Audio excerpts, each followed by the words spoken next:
Bentrovati, ed ecco i 3 appuntamenti da fare assolutamente in provincia di Gorizia, in Gorizia e provincia, prima della fine del mondo per questa domenica 24 febbraio. La prima, ovviamente, l'apertura e la sfilata del primo carnevale isontino che si tiene quest'anno a Gorizia dalle ore 14 per tutto l'anello cittadino. Ci saranno 10 gruppi e altrettanti carri che sfileranno per mostrare le allegorie, la parata che vedrà comunque la partecipazione di tante persone.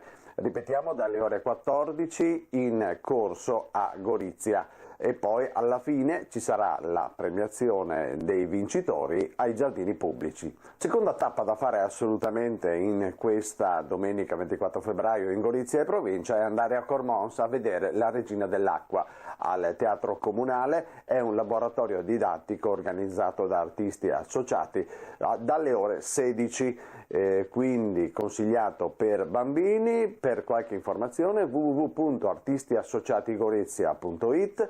I cuccioli si trovano questa volta a dover interpretare a loro modo la fiaba di Andersen, la regina del... Il coniglio Cilindo interpreterà la parte di Kai e la papera diva quella di Gerda.